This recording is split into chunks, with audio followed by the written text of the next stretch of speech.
Hello and welcome to the Huddle. Liam Santamaria back with you. Just a couple of weeks to go in the regular season. And man, if you look at the standings, if you've been paying attention, you know how tight it is. A whole bunch of teams playing for their lives right now. And as a result, we've got amazing basketball every single game. Big crowds, big games, big performances. And we saw one of them yesterday in the heartland of Southeast Melbourne from the Phoenix and from my guest today, Alan Williams. A massive performance in a big win over Perth to keep Southeast Melbourne's season alive. So sit back, relax. Up next, Alan Williams.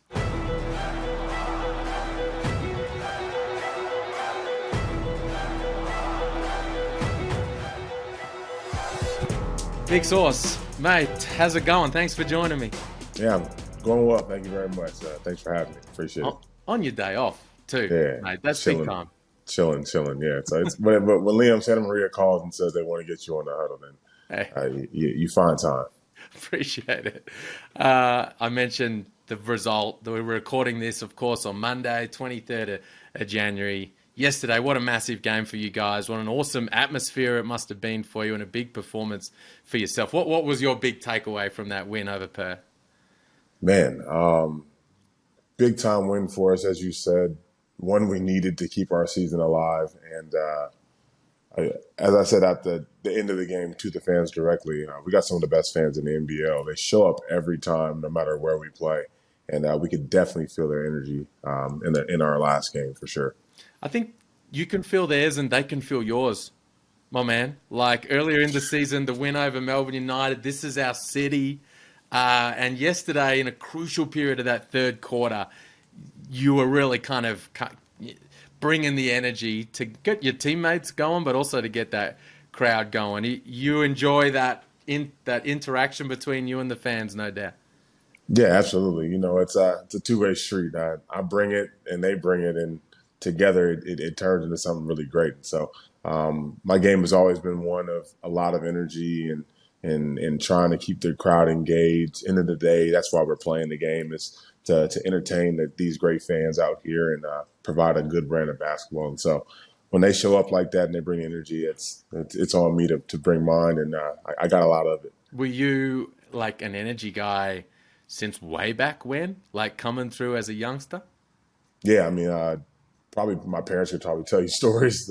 Me being a kid and being the one that's the most animated on the bench, animated on the court, always had a big, loud voice and been vocal even as a kid. And so it just kind of comes natural. I really enjoy playing basketball, and I think that's where it kind of stems from the most, is just my love for the game.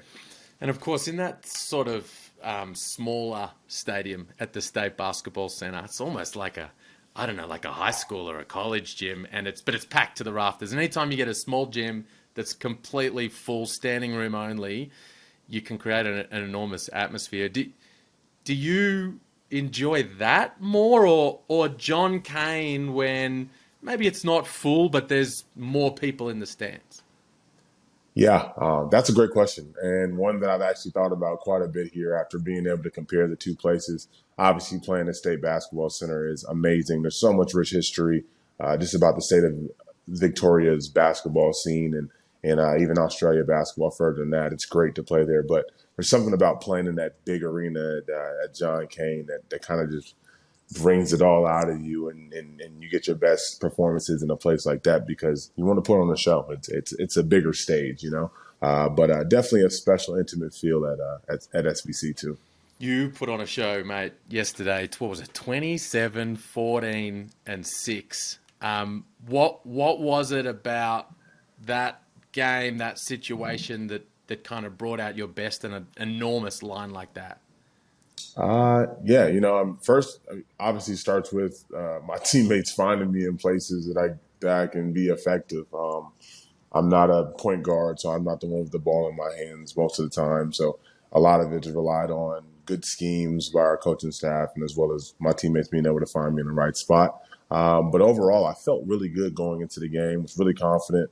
Had a good week of a couple of days of practice after our last game, and just felt like it was going to be a big one for me last night. And I'm capable of doing that, and I've shown it in this league throughout the whole season, just being consistent as I feel I have been. And so, in a do or die situation, I really get up for those and want to make sure that I put my best foot forward to give the team the best chance to stay alive. That Wildcats team has been playing well of recent times. They'd had a big game on the Friday night back in Perth. Did you talk with them in advance of the season? Did you come close to signing with the Wildcats? That was kind of the word bubbling around Australia at the time. Yeah, no, there was some interest there from both sides. Obviously, Coach Riley was with UC Santa Barbara, where I went to school, and so the connection was there already. And it was something that I kind of thought of, but it just didn't work out. And both sides moved on, and that's how I kind of ended up with Southeast Melbourne Phoenix. But yeah, there was definitely interest from both sides, and it was a good conversation that we were kind of having back and forth. So instead of teaming back, connecting with that UC Santa Barbara connect, you team back up with Creaky, your former Long Island Net teammate. Mate, there's Long Island Nets all over this league. What's going on with that? Hey, that was a great team we had with some really great talent. Obviously, our performance that season was great as well. Ended up going to the G League Finals, losing in the championship. But all those guys were high character guys and high talent guys, and I think that's showing this season too. You got Shannon and you got Taj, both playing at a really high level, and of course, my MVP pick, Mitch Creek, is with me. So it's great to be able to have that connection there, along with another group of G League guys that you kind of see around. So it's definitely a cool thing. So he's your MVP pick. Why do you think Creaky's the most valuable player? I think Mitch Creek is the most valuable player based on the consistency of his performances. He hasn't missed a game all season. His team has been through the ringer with injuries and different things kind of going on, and I just think he continues to rise to the occasion. He's always Creek every day of the week, and it's that kind of rhyme crazy. But no, in all seriousness, no, he puts it out there every single time he gets a chance to step on the floor. His numbers speak for themselves. I think he's second in scoring or first in scoring behind Bryce or something like that. Up there in rebounds, gets everybody involved, defends at a high level, doesn't shy away from any matchups. So the list goes on. I'm a big advocate for him being an MVP, and I guess we'll see what happens at the end of the year. His numbers, he had bigger numbers over the course of the season, but I was really impressed with his game yesterday because as a superstar, as a leading scorer in the league, as an MVP candidate, there was like a calmness about him and a team first mentality that I thought came to the fore in that game because you were killing and Rowdy was killing and you guys were doing a great job of finding him and Gary was doing his thing and that whole starting unit was really flowing.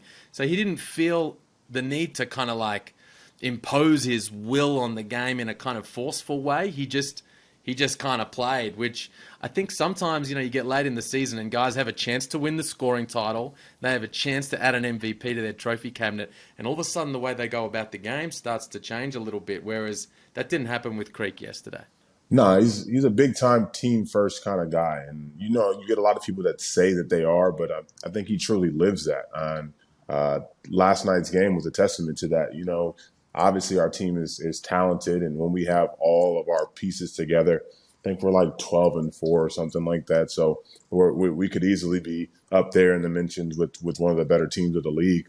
But there's just never been excuses in his end, and so he's always put the work in and showed it with great performances. And then nights where me, Rowdy, Trey, Gary, whoever it may be, are going off, there's never this feeling of, oh, we got to make sure that Creaky's touching the ball too kind of thing. It happens to find them. And good basketball happens. The right people end up with the ball at the end of the day. And so the first game was me and Rowdy. And who knows what happens next in Kansas. It could be somebody else. That's the special thing about this team, and the special part about Mitch Creek is as our leader on the squad. You were talking about like areas of the game and your schemes in which you feel comfortable. We're going to definitely talk about the float game in just a minute or two because that's just a beautiful thing to watch. But I want to talk about the art of scoring from the block for you. Because it's something that you guys benefit from, the ability to kind of drop it into you and then you can kind of operate. I was watching a video of Alper and Sengun working with the Dream yesterday, and him kind of teaching like the art of scoring, how to use the spin. What are kind of your approaches to scoring in the block when you catch it down there? What's the first kind of thing you're looking at or feeling or trying to get done? Yeah, I mean, first and foremost, when I get on that block, I want to shoot a right hook more times than not. Like that's the scouting report. I'll give it out there for everybody that's out there listening. He wants to go to a right hand hook and have different ways of getting there. A lot of it is just doing your work early. I know the closer I can catch the ball to the basket, the better opportunity I have.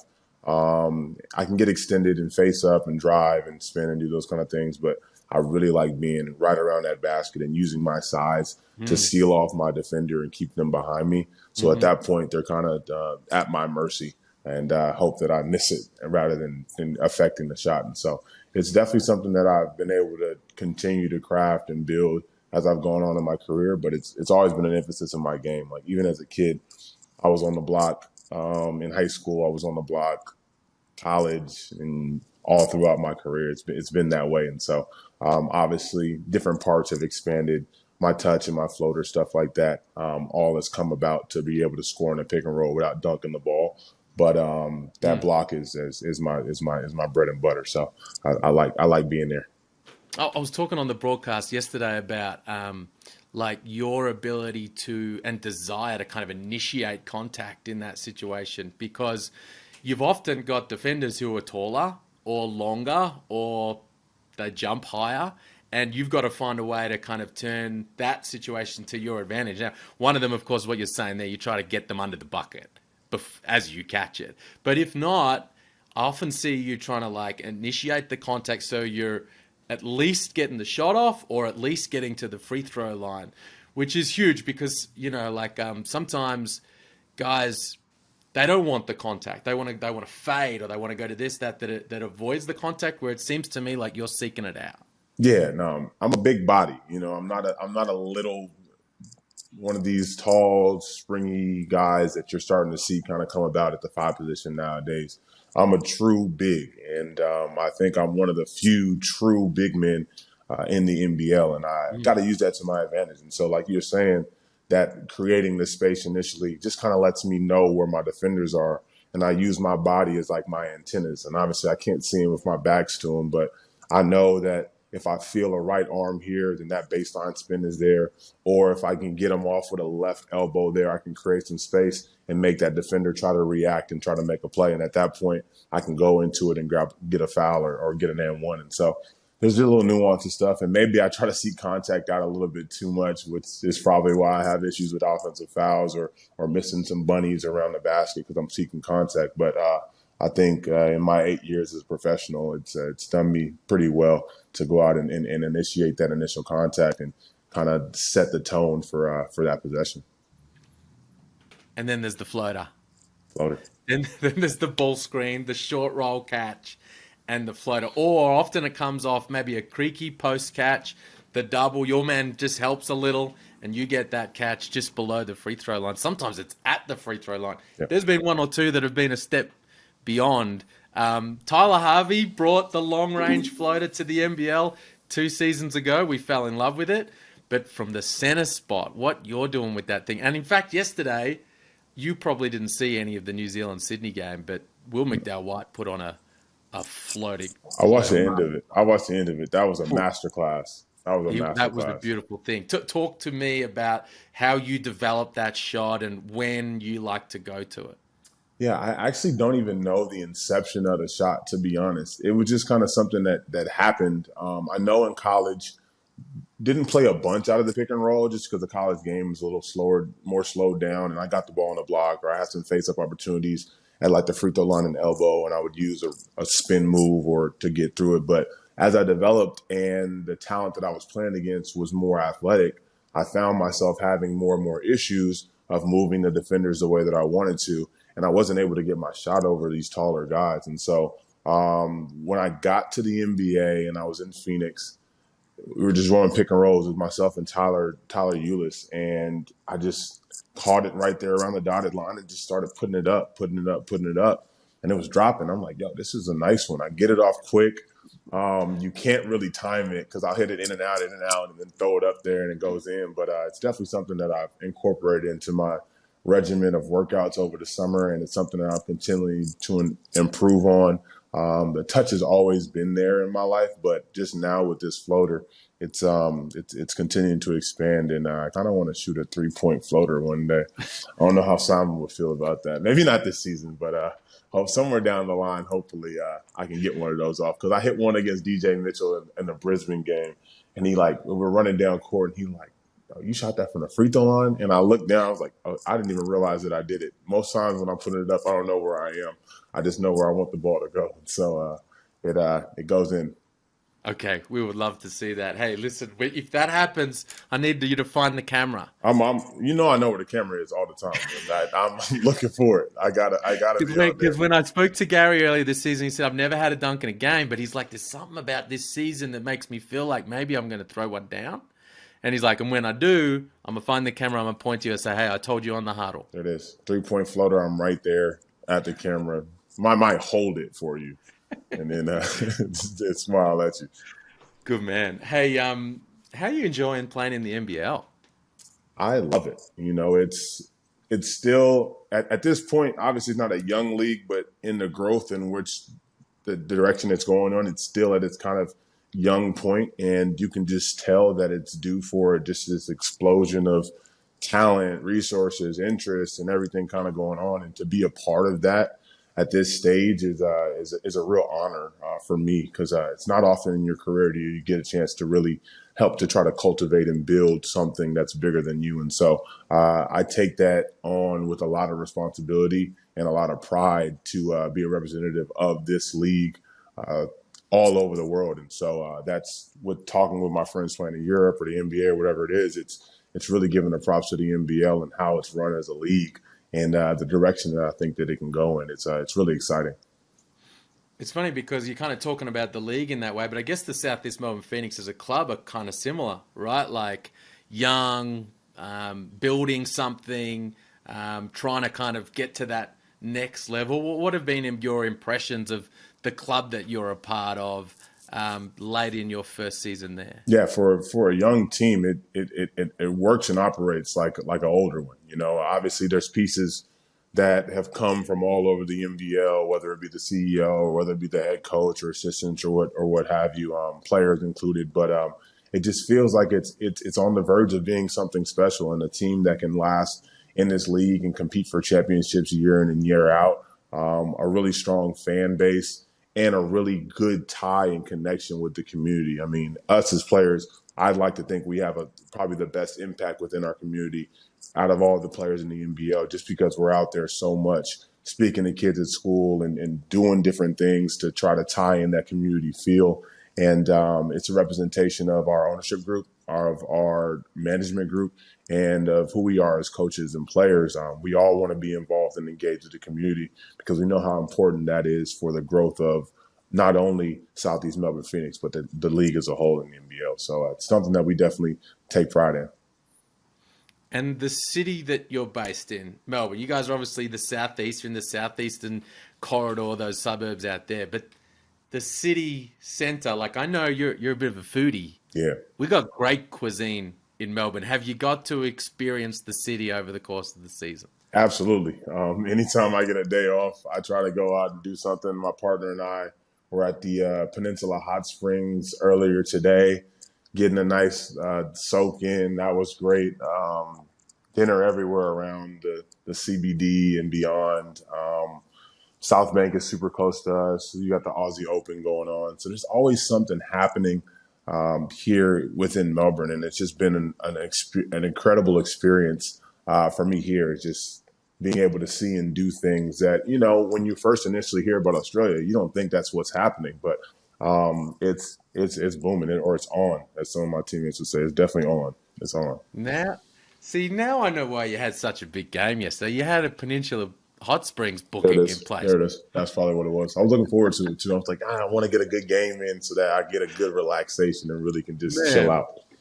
Well, there is literally, for people around the country, there is literally no better way to spend like a recovery day or a day off than to head there. I agree. Beautiful. It's amazing. So with all those good vibes, the league, the club, the city, I asked a couple of people in investors chat, hey, what should I bring up with Big Sauce? What should we talk about? And they were like, find out if he has any interest in coming back. We want to, obviously, there's more work to be done this season, but people want to see you back in the league next year. Are you open to it? Absolutely open to it. Like I said, I really enjoy this league. I enjoy the team that I play for and the city I'm in. I enjoy competing against the other 9 clubs and what they all have to offer and bring. And I enjoy being a part of, like I said, something that could build into something special. And I would love to be a focal point and piece for the expansion and growth of this league and this team. And so I'm definitely open to the possibility of coming back. Obviously, it's a business, and there's always going to be different things out there around the world. And with the season that I have had this year, I'm sure there'll be interest out there. But I definitely am interested in being here and being back in the NBL for sure. Nice. I want to just ask you about a couple of guys that within the team, one of your teammates, but also your head coach. I want to start with Ryan Brockhoff.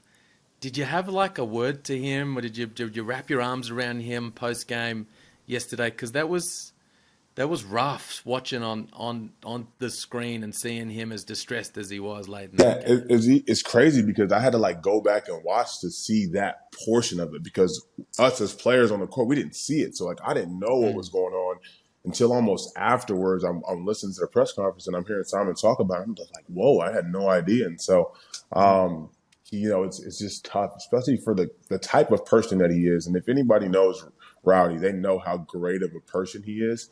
And mm, for him to have to continue to go through these injury things, it's hard, as he's our brother, and I think more than anything, the toughest part is just seeing him have to go through this in battle.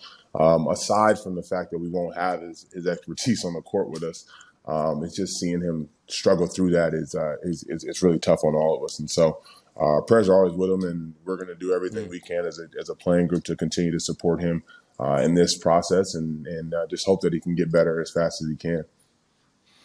Yeah, I feel like the basketball gods were kind of cruel to him, like the way that happened. Like he's had a rough couple of years, no doubt, with injuries, and he just kind of has been getting weird ones. Like he gets an elbow to the Yeah, eye, and then this weird hip thing that happened, and then it almost felt like yesterday. It was like the basketball guys were like, "Listen, we're gonna injure you at the end of this game, but we want you to remind you what you can do yeah. before that happens, so that it kind of keep you motivated for the recovery process." Because he was absolutely en fuego in Oh, that opening I half. mean, but that's who you expect to see. That's the talent that he is. That's why he was a high paid player in Europe. That's why he was an NBA guy. That's why he's a marquee guy on our team. Is because the talent's there, the mindset is there, the work ethic is there, and like I said, he's a guy that also brings it every day. And whether he's on the court with us or not on the court, he's there in those meetings. He's talking, he's rehabbing, he's doing all the things the right way. So hopefully his luck can turn around and he can get back from this one and stay healthy and really, really continue to push through his career. What about Coach Mitchell? How have you enjoyed playing for Simon Mitchell over the course of this season? Yeah, Simon's been great. From Jump Street when we got here, and when I say we, I mean us as the import group, myself, Trey, and Gary. He was great with communication on us to us about kind of the direction that he sees this team going. We've been able to build more trust as this season has gone on, and he's been able to keep me out there in situations where I think I can be successful and find ways that help me to be the best player that I can be. And so obviously he's a well respected guy around the league, and just wanted to all work out well for him as well. So Hey, I asked your former Long Island net teammate Tajir McCall this question last week, uh, and I love the way he handled it because he kind of he thought about so few guys around the league. I wonder who, or like as an individual or a team, and it might be something specific about what they do. Who or what has kind of impressed you outside of the Phoenix and your organization, your fans, your teammates around the rest of the league? Now, I know you're a yeah. competitor and you're in this race for the playoffs right now, so there's a part of you that is naturally a little reserved in that regard. But is there someone or some group in some kind of way that's impressed you over the course of this season? Tasmania jack jumpers, plain and simple. Like from the first time we got off the plane in Launceston, or I think no, we might have landed in Davenport. Our first trip of the year back in the early September. They are just so solid in how they operate. Solid. And Coach Roth does a tremendous job of holding everybody on that team accountable, everybody knowing their role. It's like a plug and play kind of system where it's like, you know what you're going to get from these guys every single day. You know you're going to be sore as heck when you're leaving the gym playing against them. And I really respect the way that they go about doing their business. Everybody can sit there and say whatever they want, or they don't have the talent, or yada yada yada. I think playing hard is a talent, and they have that in abundance. And so a lot of respect for the Tasmania Jack Jumpers organization, those players on that squad, the coaching staff, and the fans are great too. So definitely a lot of love for Tasmania. Love that. And the word solid is just perfect. Yeah. For the Scott Roth calls it out from the sidelines defensively. He's like, stay solid. But it just encompasses, and it's why you can always rely on them to bounce back from losses. Like for me, I said this on the broadcast a few times. They're the best team in the league at bouncing back from a loss. Yeah. Like whatever happened last game for them, like it just is not doesn't relate to what's going to happen next. They're like a next play mentality. Yeah, I was about to say we have a next play mentality kind of thing, and a mantra that we kind of try to live by and work by. But they're the epitome of that. They really do that every single time out there on the court, whether they win or lose. They are Tazzy always, and that's something that's really respected. And you said that you feel them when you play them, their physicality. I've mentioned a couple of times about how they chart their kind of physical checks when you come down the floor. They call it like a hello. Scott Roth wants these guys to say hello every time down the floor. Do you experience that when you play them? And what impact does that have over the course of a game? Yeah, for sure. First play of the game, you're going down and Magnate's hitting you, and then they sub in Kristlovich, and then they sub in Barlow, and they just keep them coming in and out, and they all bring that hit first kind of mentality. Now, I'm a physical player, so you hit me, I'm hitting back, or I'm hitting first type of thing. Right. So we definitely get into our scuffles and our battles. But again, it's just that level of respect from someone that you're going to get that physicality every time. And so it happens a lot. If you watch the Tazzy game, watch their bigs as the opposing big is coming across half court. They're saying hello for sure, but I'm definitely the dude that's going to say hello back. So. I imagine if I could see you in that. We talked about you seeking contact, wanting contact, like the first play, and then you're like, okay, great. This is what it's going to be. That's it. We're going to have a dog fight tonight. My dad taught me this as a kid. He said, first play of the game, walk up to the guy that's guarding you and elbow him in the chest. If he looks over to the ref and cries, you're going to kill him. But if he hits you back and puts you back, then you got a dog fight tonight. So that's just kind of the mindset I've always gone into with the game. So that's cool. That's almost like, what is the philosophy like in the lockup? Like find the toughest guy there and kind of like get it on. But that's you with the bigs. I like it. For sure. Awesome, man. Well, thanks heaps for the chat. It's been great to pick your brain about the game and the league and your place in it. And good luck the rest of the way. Got some big games coming ahead, and we're going to be watching closely, and hopefully for you and your fans' sake and that organization, you guys can get it done. Yeah, hopefully getting the finals run that we want. Thanks for having me on, Liam. I appreciate it. Awesome, man. Cheers.